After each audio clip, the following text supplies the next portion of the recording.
Эфир Абхазского телевидения продолжает русская служба новостей. Добрый вечер. Сегодня исполнилось 30 лет со дня создания общественно-политического движения «Народный форум Абхазии» Айтгалара. С этой знаменательной даты всех ветеранов Айтгалара поздравила Республиканская политическая партия «Форум народного единства Абхазии».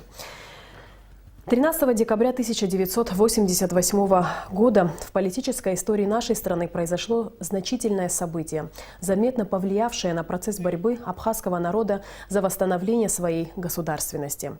Была создана общественно-политическая организация «Народный форум Абхазии» Айтгалара. Ее работа основывалась на опыте политической борьбы предшественников, лидеров национально-освободительного движения на протяжении нескольких десятилетий, выступавших против экспансионистской политики Грузии с требованиями о предоставлении абхазскому народу законного права на политическое самоопределение, отмечается в частности в заявлении ФНА. В Женеве состоялся 46-й раунд международных дискуссий по безопасности и стабильности в Закавказье, в котором приняли участие представители Республики Абхазия, Республики Южная Осетия, Грузии, Российской Федерации и США при сопредседательстве ООН, ОБСЕ и ЕС. Делегацию Абхазии возглавлял министр иностранных дел Даур Кови. В составе делегации руководитель администрации президента Абхазии Беслан Барцыц. Как сообщает МИД Абхазии, в ходе раунда основное внимание было посвящено обсуждению текста совместного устного заявления о неприменении силы, которое послужило бы важным шагом на пути к подписанию юридически обязывающего соглашения о неприменении силы между Грузией и Абхазией и Грузией и Южной Осетией. Абхазская сторона предложила новый вариант текста заявления. Однако некоторые участники, сославшись на необходимость более подробного ознакомления с текстом предложенного документа, заявили о необходимости перенести его обсуждение на следующий раунд, который намечен на 2-3 апреля 2019 года. Торжественное вручение юбилейных медалей «25 лет Победы» ветеранам Отечественной войны народа Абхазии, участникам батальона Западного фронта «Шаратен» прошло сегодня в Сухумском военном комиссариате. Репортаж Саида Джарсалия. Шрома, Цугуровка, Восточный фронт, Ахбюк, Сухумская гора. Бойцы батальона «Шаратен» во время войны находились там, где было опаснее и страшнее всего, там, где помощь особенно была нужна. Героические подвиги бойцов батальона, приблизившие победу ценой своей жизни, навсегда останутся в памяти народа. Все, что вы сделали, никогда не забудет Абхазия. Вечная слава нашим братьям. Эти имена никогда не будут забыты, но самое главное не мы, самое главное, чтобы молодежь знала и помнила эти имена. Вечная слава героям. А моим братьям желаю вам всех благ, мира нашей Абхазии. На церемонии отмечалась роль медсестер батальона, которые спасли жизни многих бойцов. Мне довелась такая честь принимать участие в этих боевых действиях в группе Кабарды у Яганова Ибрагима. И я была рядом с такими, как Ляля Паразия, Саида Гумба, которых, к сожалению, уже нет в живых. И я считаю это большой честью для себя внести тот маленький вклад, который я сумела сделать. И если бы нужно было, то я бы это повторила. Первым командиром батальона «Шаратен» был герой Абхазии Руслан Кула. После его героической смерти батальон возглавил Рауль Амичба. Ребята делали все, что от них зависело. Значит, были потери, были проигрыши, но завершение, хоть с огромными потерями людских ресурсов, убитыми, ранеными, но с полной победой мы закончили движение батальона до Сухумской горе. Юбилейными медалями 25 лет Победы были награждены 135 бойцов батальона, 30 из них посмертно, и медали были вручены родственникам погибших. Саид Джарсали, Алексей Гухава и Нала Гухава, Абхазское телевидение. Не паспорта. Выдача паспорта гражданина Абхазии нового образца проходит без каких-либо нареканий. К настоящему моменту всего выдано более 100 тысяч общегражданских паспортов. Около 3 тысяч находятся в производстве. Все подразделения паспортного управления работают в усиленном режиме, ведь срок действия паспорта старого образца истекает 31 декабря. Нала Кове продолжит тему. До конца 2018 года все внутренние паспорта гражданина Абхазии старого образца должны быть заменены на новые. Близится конец года, а это значит, активность людей возрастает с каждым днем.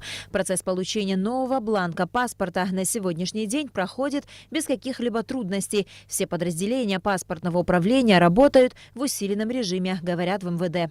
Процесс паспортизации у нас находится сейчас на таком пике, то есть граждане отнеслись к этому очень с большой ответственностью. На сегодняшний день у нас принято граждан, если мне память не изменяет, около 114 тысяч граждан, которые обратились для обмена старого образца на новый бланк. За период с 2016 года выдано на руки это 99 898 паспортов. Это уже те, которые прошли обмен. Находятся у нас на распечатке сейчас 2396 дел, те, которые должны мы распечатать.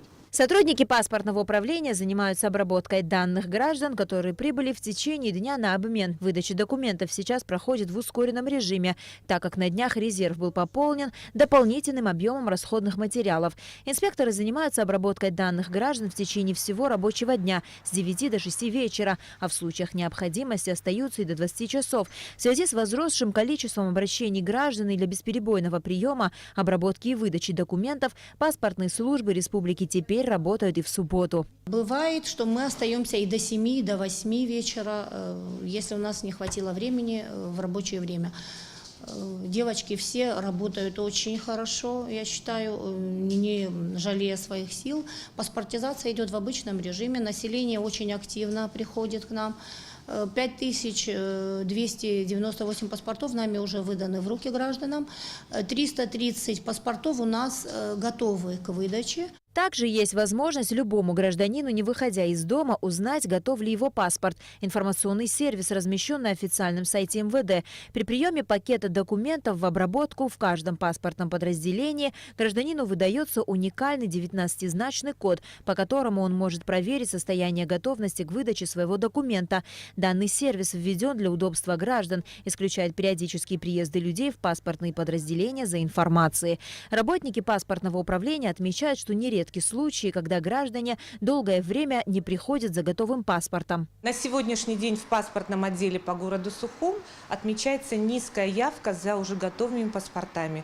То есть в паспортном отделе около 960 паспортов, которые готовы к выдаче. При обработке документов выясняется, что у каждого 7-го гражданина, подавшего на обмен, идет разночтение в данных. Это несоответствие и в персональных данных, это несоответствие в дате рождения. Также зачастую и название улиц не соответствуют действительности. И возникают из-за этого недовольство граждан и недоразумения. Для удобства граждан в паспортных отделениях можно получить всю необходимую информацию по документам. Работа проходит оперативно, очередей или каких-либо накладок нет. Я сегодня первый раз пришла, и вот живая очередь, пока стою. Но я взяла все, что у меня есть дома, то есть свидетельство о рождении, домовую книгу, паспорт. Вот сейчас смотрю, вот здесь перечень есть, вроде все правильно. Минут 20, не знаю, там девушка вот передо мной одна, но немного людей. Думаю, успеем сегодня все пройти. Общегражданский внутренний паспорт гражданина Абхазии нового образца необходимо получить до конца текущего года. Срок действия паспорта старого образца истекает 31 декабря. Нала Кове, Алексей Баструков, Абхазское телевидение. Вечер, посвященный 120-летию известного абхазского драматурга и прозаика Дзадза Дарсалия, прошел сегодня в Национальной библиотеке. В мероприятии приняли участие писатели, студенты, общественность. Собравшиеся говорили о его творчестве и семье, рассказывали о вкладе писателя в развитие абхазской литературы. Подробности встречи в материале Сарисмар. Абхазский писатель, прозаик, драматург, публицист, общественный деятель Дзадз Дарсалия внес значительный вклад в становление абхазской литературы, жанров драмы, рассказа, мемуарного повествования. Учился в Губской начальной школе, затем в 1916 году в Сухуме на педагогических курсах. 2 года работал учителем в абхазской школе в селе Кутол и Ачимчира. В 1928 году Дзадз Дарсалия начал работать в редакции газеты «Апсныгапщ» и в течение 30 лет был ответственным секретарем этого издания. Литературой заинтересовался во время учебы в Сухумской учительской семинарии. Первые публикации стихотворения «Апсны» и «Цыпленок» появились в газете «Апсны». В следующем номере опубликовано стихотворение «Вор». В этой же газете появились его первые рассказы «Все от привычки» и «Когда же мы, абхазы, проснемся». В основном в своих рассказах и стихах автор разоблачает воровство и призывает народ заняться спасительным образованием. Просветительская тема, патриотический пафос пронизывают многие ранние произведения писателя. В последующие десятилетия автор полностью перешел к прозе, хотя иногда продолжал писать стихи. Дзадз Дарсалия – один из основателей абхазской драматургии. В 1920 году он написал одноактную пьесу «Зубная боль» по мотивам новеллы Чехова «Хирургия». Известность драматургу принесла социально-бытовая драма «В глухой старине», написанная в 1924 году. В 1929 она была дополнена и издана отдельной книгой. Драма неоднократно ставилась и на сцене Абхазского драматического театра. Нынешнее поколение писателей вспоминают Дзадза Дарсалия как человека волевого, но в то же время очень добродушного и мягкого к окружающим. Моя сестра двоюродная, это значит внучка Андрея Максимовича Чочева, она была его супругой. С Дзадзом я познакомился в 1958 году, когда они поженились, я стал заходить к ним домой, и у меня осталось впечатление, человек такой тихий он был, никогда голос не повышал, скромный был, чистый, ласковый, с ним приятно было общаться и было тепло. И, видимо, это все качества, видимо, проявились в его произведениях. Если хочешь почувствовать чистый, настоящий абхазский язык, это тогда садись, читай, и ты получишь удовольствие и умиротворение. В этом году Союз писателей Абхазии объявил конкурс на соискание литературной премии имени Дзадза Дарсалия. Участниками конкурса могли стать авторы рассказов на абхазском языке, которые были изданы в 2018 году, а также рассказы, вошедшие в те или иные книги. По его результатам победителем стали народный писатель Алексей Гогуа и Даур Начкебия. Литературная премия имени Дзадза Дарсалия приурочена к 120-летию со дня рождения драматурга, поэтому премия будет присуждаться в юбилейные годы. Однако, если в будущем появится возможность, Союз писателей планирует организовывать конкурсы на получение премии ежегодно. Сария Смыр, Ильдар Дамиров, Абхазское телевидение. Ушел из жизни заслуженный артист Республики Абхазия, солист Абхазской государственной филармонии имени Раждена Гумба, кавалер ордена Ахтзапша III степени Юрий Тимуразович Нормания. Распоряжением премьер-министра Валерия Бганба в связи с кончиной Юрия Нормания создана комиссия по организации похорон под председательством министра культуры и охраны историко-культурного наследия Республики Абхазия Эльвира Арсалия. Церемония прощания состоится 15 декабря в 14 часов в здании государственного заслуженного ансамбля народной песни и танца Республики Абхазия по улице Лакоба в Сухуме. Школьникам и абитуриентам из Абхазии будет проще поступить на учебу в российские средние и высшие учебные заведения. Соответствующее межправительственное соглашение сегодня ратифицировала Госдума, сообщает парламентская газета. Соглашение разработано в целях реализации статьи 20 договора между Российской Федерацией и Республикой Абхазия о союзничестве и стратегическом партнерстве от 24 ноября 2014 года, согласно которой стороны соглашения осуществляют согласованные меры, направленные на обеспечение взаимного признания образования и квалификации. Документ был подписан 18 декабря 2017 года в Москве и устанавливает признание основного общего, среднего профессионального и высшего образования. Сейчас в России учатся 1691 студент из Абхазии. 919 из них на платной основе. Короткометражный фильм «Отец» режиссера Тимура Квиквискири награжден дипломом лауреата второй степени 4-го международного кинофестиваля «Отцы и дети», который проходил на малой родине русского писателя Ивана Тургенева в городе Орле и был посвящен 200-летию со дня его рождения. Картина отмечена в номинации «Лучший игровой короткометражный фильм». Это уже 5-я награда, присуждаемая фильму Тимура Квиквискири «Отец» на различных кинофорумах. Состоялась презентация переизданного исторического романа в стихах Аха-Раха Платона Бебия. Переиздание романа состоялось при поддержке благотворительного движения «Послы доброй воли Абхазии». Аха-Раха в переводе с абхазского языка «Каменная ноша» – исторический роман в стихах о тяжелой судьбе многострадального абхазского народа, о жизни Абхазии в довоенные и послевоенные периоды. Материал для своего произведения Платон Бебий собирал около 30 лет, а непосредственно над романом автор работал 5 лет. Конечно, автор вложил всю свою душу, все свое мастерство. Это его видение на жизнь, на историю Абхазии, на судьбу народа. Конечно же, это большая удача для автора.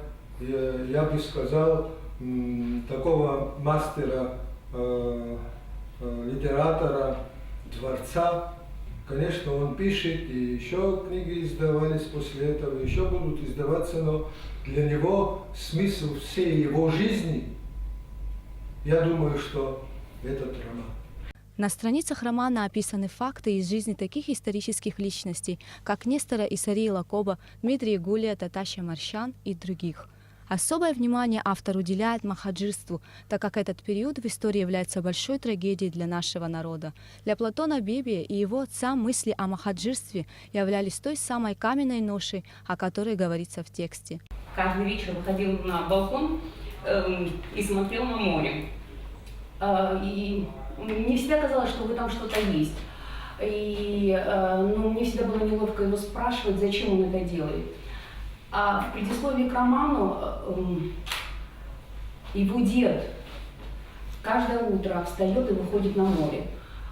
И затем его отец говорил, что каждый раз мы смотрим на море и ищем корабль, белый корабль, который плывет из Турции в Абхазию, с надеждой, что в этом корабле есть абхаз, который возвращается на родину. Впервые роман в стихах Платона Бебия «Аха-Раха» был издан Абхазским госиздательством в 2013 году. Переиздание книги состоялось при поддержке благотворительного движения «Послы доброй воли Абхазии». Как отмечает представитель движения Тенгиз Тарба, особое внимание благотворительное движение уделяет поддержке и развитию абхазского языка. В череде реализованных проектов в этом направлении это создание абхазской клавиатуры, создание русско-абхазского словаря на платформах iOS и Android. Также в 10-й средней школе Сухумской был подарен компьютерный лингофонный кабинет. Мы поддержали в этой же школе олимпиаду по абхазскому языку и литературе. Как вы видите, уже в этом году было реализовано очень много проектов, направленных на развитие абхазского языка. Тираж книги 500 экземпляров. Ее можно будет приобрести в библиотеках страны. Гугут Савардания, Степан Мартиросян, Абхазское телевидение. И в конце выпуска традиционно о погоде. По сообщению Гидрометцентра, завтра в Абхазии ожидается облачная с прояснениями погода. Ночью дождь, днем преимущественно без осадков. Температура воздуха ночью плюс 2,7, днем 4,9 тепла. Температура морской воды плюс 14.